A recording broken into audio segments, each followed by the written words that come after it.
ಮೂಲ ಸೌಕರ್ಯ ಅಭಿವೃದ್ಧಿ, ಬಂದರು, ಒಳನಾಡು ಜಲಸಾರಿಗೆ.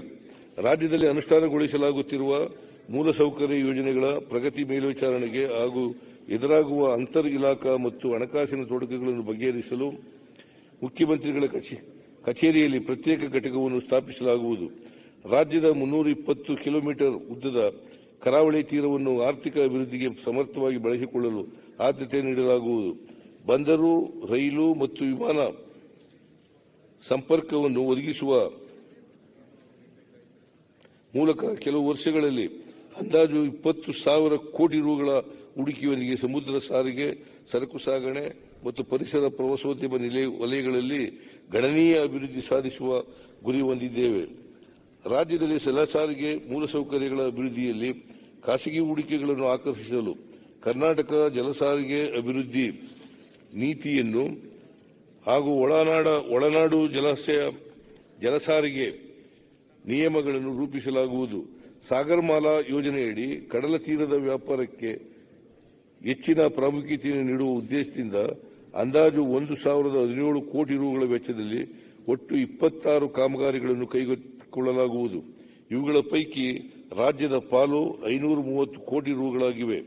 ಮುಂದುವರೆದು ಇನ್ನೂ 1,145 ಕೋಟಿ ರು ಮೊತ್ತದ 12 ಗ್ರಾಮಗಳ ವಿಸ್ತೃತ ಯೋಜನಾ ವರದಿಗಳನ್ನು ಕೇಂದ್ರದ ಅನುಮೋದನೆಗಾಗಿ ಸಲ್ಲಿಸಲಾಗಿದೆ. ಕರಾವಳಿ ತೀರ ಪ್ರದೇಶ ಹಾಗೂ ಬಂದರುಗಳ ಅಭಿವೃದ್ಧಿಯು ರಾಜ್ಯದ ಜಲಸಾರಿಗೆ ವಹಿವಾಟು ಹೆಚ್ಚಿಸಿ ಉದ್ಯೋಗ ಸೃಜನೆಯ ಜೊತೆಗೆ ರಾಜ್ಯದಲ್ಲಿ ಆರ್ಥಿಕ ಚಟುವಟಿಕೆಗಳನ್ನು ಉತ್ತೇಜಿಸುತ್ತದೆ. ಈ ನಿಟ್ಟಿನಲ್ಲಿ ವಿವಿಧ ಕಾರ್ಯಕ್ರಮಗಳನ್ನು ಕೈಗೊಳ್ಳಲು ನಮ್ಮ ಸರ್ಕಾರವು ಬದ್ಧವಾಗಿದೆ. ಉತ್ತರ ಕನ್ನಡ ಜಿಲ್ಲೆಯ ಖೇಣಿಯಲ್ಲಿ 30 MTPA ಸಾಮರ್ಥ್ಯದ ಮತ್ತು 4,200 ಕೋಟಿ ರು ಅಂದಾಜು ಯೋಜನಾ ವೆಚ್ಚದ ಹೊಸ ಆಳ ಸಮುದ್ರ ಸುರವೃತ್ತು ಬಂದರನ್ನು ಸಾರ್ವಜನಿಕ ಖಾಸಗಿ ಸಹಭಾಗಿತ್ವದಲ್ಲಿ ಅಭಿವೃದ್ಧಿಪಡಿಸಲಾಗುತ್ತಿದೆ. ಉತ್ತರ ಕನ್ನಡ ಜಿಲ್ಲೆಯ ಪಾವಿನಕುರುವೆಯಲ್ಲಿ ಪಿಪಿಪಿ ಮಾದರಿಯಲ್ಲಿ ಅಂದಾಜು 3,048 ಕೋಟಿ ರುಗಳ ಯೋಜನಾ ವೆಚ್ಚದಲ್ಲಿ 2ನೇ ಬೃಹತ್ ಬಂದರಿನ ಅಭಿವೃದ್ಧಿಗೆ ಅಂತಾರಾಷ್ಟೀಯ ಟೆಂಡರ್ ಅನ್ನು ಕರೆಯಲಾಗಿದೆ. ಕಾರವಾರ ಮತ್ತು ಹಳೆ ಮಂಗಳೂರು ಬಂದರುಗಳಲ್ಲಿ ಸಾರ್ವಜನಿಕ ಖಾಸಗಿ ಸಹಭಾಗಿತ್ವದಡಿ 4 ಬರ್ತ್ಗಳನ್ನು ಅಭಿವೃದ್ಧಿಪಡಿಸಲು ಗುರುತಿಸಲಾಗಿದೆ. ಕಾರವಾರ, ಹಳೆ ಮಂಗಳೂರು ಮತ್ತು ರಾಜ್ಯದ 11 ಕಿರು ಬಂದರುಗಳಲ್ಲಿ ಸುಗಮ ಸಂಚಾರಕ್ಕಾಗಿ ಹೂಳೆತ್ತುವ ಕಾಮಗಾರಿಗಳನ್ನು ಹಂತ ಹಂತವಾಗಿ ಕೈಗೊಳ್ಳಲಾಗುತ್ತಿದೆ. ಉತ್ತರ ಕನ್ನಡ ಜಿಲ್ಲೆಯ ಮಂಕಿಯಲ್ಲಿ ವಿವಿಧೋದ್ದೇಶ ಬಂದರಿನ ಅಭಿವೃದ್ಧಿಗೆ ಕಾರ್ಯಸಾಧ್ಯತಾ ವರದಿಯನ್ನು ತಯಾರಿಸಲಾಗುತ್ತಿದೆ. ಕಾರವಾರ ಬಂದರಿನಲ್ಲಿ ಬೆಂಕಿ ನಂದಿಸುವ ಉಪಕರಣಗಳ ಅಳವಡಿಕೆ ಕಾಮಗಾರಿಗಳನ್ನು ಕೈಗೊಳ್ಳಲಾಗುವುದು. ಹಳೆ ಮಂಗಳೂರು ಬಂದರಿನಲ್ಲಿ 350 ಕಿಲೋಮೀಟರ್ ಉದ್ದದ ಕೋಸ್ಟಲ್ ಬರ್ತ್ ನಿರ್ಮಾಣ ಕಾಮಗಾರಿಯನ್ನು 24-25 ಸಾಲಿನಲ್ಲಿ ಪೂರ್ಣಗೊಳಿಸಲಾಗುವುದು. ಹಳೆ ಮಂಗಳೂರು ಮತ್ತು ಅಂಗಾರಕಟ್ಟೆ ಬಂದರುಗಳಲ್ಲಿ ಸಾರ್ವಜನಿಕ ಖಾಸಗಿ ಸಹಭಾಗಿತ್ವದಲ್ಲಿ ಆಧುನಿಕ ಹಡಗು ನಿರ್ಮಾಣ ಚಟುವಟಿಕೆಗಳನ್ನು ಪ್ರಾರಂಭಿಸಲಾಗಿದೆ. ಈ ವಲಯದಲ್ಲಿ ಇನ್ನೂ ಹೆಚ್ಚು ಹೂಡಿಕೆಯನ್ನು ಆಕರ್ಷಿಸಲು ಆದ್ಯತೆ ನೀಡಲಾಗುವುದು. ಮೂಲಸೌಕರ್ಯ ಅಭಿವೃದ್ಧಿ ಇಲಾಖೆಯಡಿಯಲ್ಲಿ ಕಾರ್ಯಸಾಧ್ಯತಾ ವರದಿಗಳ ತಯಾರಿಕೆಗಾಗಿ Karnataka infrastructure project development fund ಅನ್ನು ಸ್ಥಾಪಿಸಲಾಗಿದ್ದು, ಇದನ್ನು ಆರ್ಥಿಕವಾಗಿ ಮತ್ತಷ್ಟು ಸದೃಢಗೊಳಿಸಲಾಗುವುದು ಮತ್ತು ಈ ಕೆಳಕಂಡ ಯೋಜನೆಗಳ ಕಾರ್ಯಸಾಧ್ಯತಾ ವರದಿಯನ್ನು ತಯಾರಿಸಲು ನುರಿತ ಸಂಸ್ಥೆಗಳನ್ನು ನೇಮಿಸಿಕೊಳ್ಳಲಾಗುವುದು. ದಕ್ಷಿಣ ಕನ್ನಡ ಜಿಲ್ಲೆಯಲ್ಲಿ ಅಂತಾರಾಷ್ಟೀಯ ಕ್ರೂಸ್ ಮತ್ತು ಪ್ರವಾಸೋದ್ಯಮ ಬಂದರನ್ನು ಅಭಿವೃದ್ಧಿಪಡಿಸಲು ಐಐಟಿ ಮದ್ರಾಸ್ ಸಹಯೋಗದೊಂದಿಗೆ ಕಾರ್ಯಸಾಧ್ಯತಾ ವರದಿಯನ್ನು ತಯಾರಿಸಲಾಗುವುದು.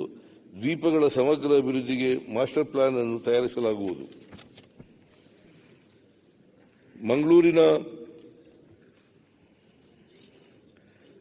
ಗುರುಪುರ ಹಾಗೂ ನೇತ್ರಾವತಿ ನದಿಗಳಲ್ಲಿ ಜಲ ಮೆಟ್ರೋ ಸೇವೆಗಳನ್ನು ಪರಿಚಯಿಸಲು ಕಾರ್ಯಸಾಧ್ಯತಾ ವರದಿಯನ್ನು ತಯಾರಿಸಲಾಗುವುದು.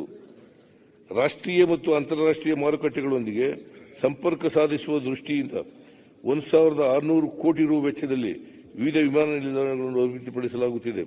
ಮೈಸೂರು ವಿಮಾನ ನಿಲ್ದಾಣದ ರನ್ವೇ ವಿಸ್ತರಣೆಗೆ ನಮ್ಮ ಸರ್ಕಾರ ಅಧಿಕಾರಕ್ಕೆ ಬಂದ ನಂತರ ಭೂ ಸ್ವಾಧೀನಕ್ಕೆ 126 ಕೋಟಿ ರು ಬಿಡುಗಡೆ ಮಾಡಲಾಗಿದೆ ಹಾಗೂ ಪ್ರಸಕ್ತ ಸಾಲಿನಲ್ಲಿ ಬಾಕಿ 43 ಕೋಟಿ ಬಿಡುಗಡೆಗೊಳಿಸಿ ಕಾಮಗಾರಿ ಪ್ರಾರಂಭಕ್ಕೆ ಕ್ರಮ ವಹಿಸಲಾಗುವುದು.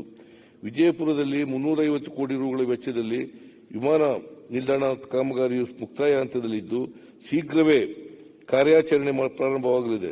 ನಮ್ಮ ಸರ್ಕಾರ ಅಧಿಕಾರಕ್ಕೆ ಬಂದ ಮೇಲೆ ಈ ಯೋಜನೆಗೆ 94 ಕೋಟಿ ರುಗಳನ್ನು ಬಿಡುಗಡೆ ಮಾಡಿದೆ.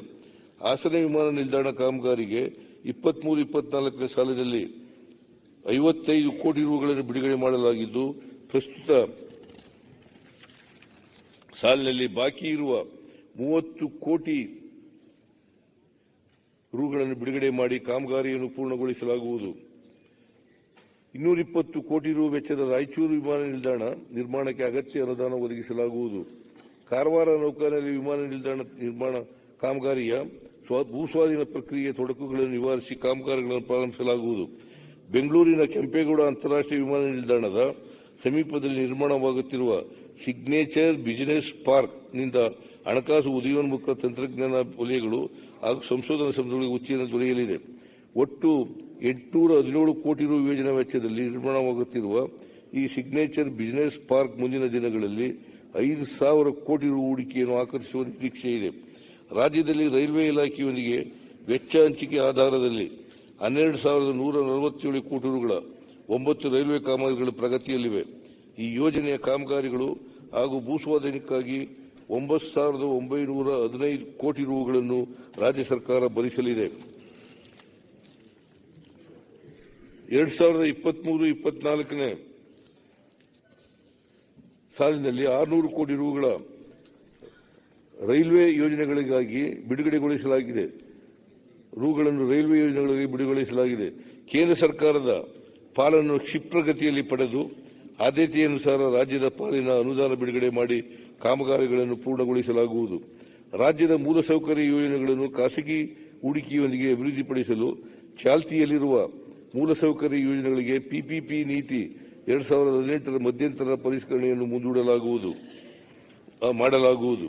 ರಾಜ್ಯದಲ್ಲಿ ಅನುಷ್ಠಾನಗೊಳಿಸಲಾಗುತ್ತಿರುವ ಎಲ್ಲ ಪಿಪಿಪಿ ಮಾದರಿಯ ಯೋಜನೆಗಳ ಮಾಹಿತಿ ಸಂಗ್ರಹಣೆ, ಮೇಲ್ವಿಚಾರಣೆ ಮತ್ತು ಪರಿಶೀಲನೆಗಾಗಿ ತಂತ್ರಜ್ಞಾನ ಆಧಾರಿತ ಮಾಹಿತಿ ನಿರ್ವಹಣಾ ವ್ಯವಸ್ಥೆಯನ್ನು ಇನ್ಫಾರ್ಮೇಷನ್ ಮ್ಯಾನೇಜ್ಮೆಂಟ್ ಸಿಸ್ಟಮ್ ಅಳವಡಿಸಲಾಗುವುದು.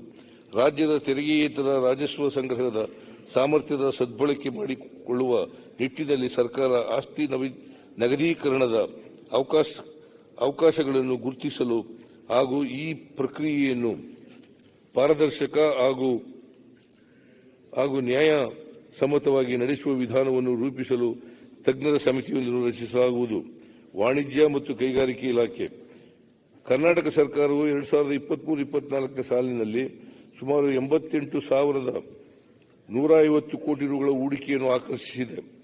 Electronic system design and manufacturing, ವಿದ್ಯುತ್ ಚಾಲಿತ ವಾಹನಗಳಿಗೆ ಲಿಥಿಯಂ ಅಯಾನ್ ಬ್ಯಾಟರಿ ತಯಾರಿಕಾ ವಲಯ, ಆಟೋಮೊಬೈಲ್ ಡೇಟಾ ಸೆಂಟರ್ ಮತ್ತಿತರ ವಲಯಗಳಲ್ಲಿ ಈ ಹೂಡಿಕೆಗಳನ್ನು ಮಾಡಲಾಗುತ್ತಿದೆ.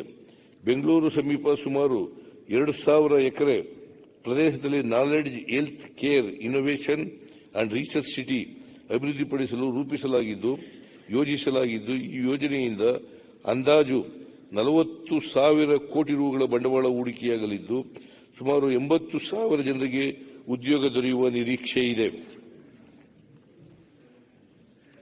ಅಭಿವೃದ್ಧಿಯಲ್ಲಿ ಕರ್ನಾಟಕದ ಉನ್ನತ ಸ್ಥಾನವನ್ನು ಉಳಿಸಿಕೊಳ್ಳಲು ಹಾಗೂ ಇನ್ನೂ ಹೆಚ್ಚು ಬಂಡವಾಳ ಹೂಡಿಕೆಯನ್ನು ಆಕರ್ಷಿಸಲು ಹೊಸ ಕೈಗಾರಿಕಾ ನೀತಿಯನ್ನು ಜಾರಿಗೆ ತರಲಾಗುವುದು. ರಾಜ್ಯಕ್ಕೆ ವಿದೇಶಿ ಹೂಡಿಕೆಗಳನ್ನು ಆಕರ್ಷಿಸಲು ಫೆಬ್ರವರಿ 2025ರಲ್ಲಿ ಜಾಗತಿಕ ಹೂಡಿಕೆದಾರರ ಸಮಾವೇಶವನ್ನು ಆಯೋಜಿಸಲಾಗುವುದು. ಗ್ರಾಮೀಣ ಜನರಲ್ಲಿ ಆರ್ಥಿಕ ಶಿಸ್ತು ಮತ್ತು ಉಳಿತಾಯ ಮನೋಭಾವವನ್ನು ಉತ್ತೇಜಿಸಲು ಎಂಎಸ್ಐಎಲ್ ವತಿಯಿಂದ ಚಿಟ್ ಫಂಡ್ ಅನ್ನು ಗ್ರಾಮಾಂತರ ಪ್ರದೇಶಗಳಿಗೆ ವಿಸ್ತರಿಸಲಾಗುವುದು. ಯಶವಂತಪುರದಲ್ಲಿ ಕೆಎಸ್ಡಿಎಲ್ ವತಿಯಿಂದ ಜಮೀನಿನಲ್ಲಿ ವಿವಿಧ ಸರ್ಕಾರಿ ಇಲಾಖೆಗಳನ್ನು ನಿರ್ವಹಿಸಲು ಸುಸಜ್ಜಿತ ಕಚೇರಿ ಸಂಕೀರ್ಣವನ್ನು ನಿರ್ಮಿಸಲಾಗುವುದು. ವಿವಿಧ ಜಿಲ್ಲೆಗಳಲ್ಲಿ ಅಸ್ತಿತ್ವದಲ್ಲಿರುವ ಕೈಗಾರಿಕಾ ವಸಾಹತುಗಳನ್ನು ಕೇಂದ್ರ ಸರ್ಕಾರದ ಸಹಯೋಗದಲ್ಲಿ 39 ಕೋಟಿ ರು ಅಂದಾಜು ವೆಚ್ಚದಲ್ಲಿ ಕರ್ನಾಟಕ ಸಣ್ಣ ಪ್ರಮಾಣದ ಕೈಗಾರಿಕೆಗಳ ನಿಗಮದ ಮೂಲತಃ ಮೇಲ್ದರ್ಜೆಗೇರಿಸಲಾಗುವುದು.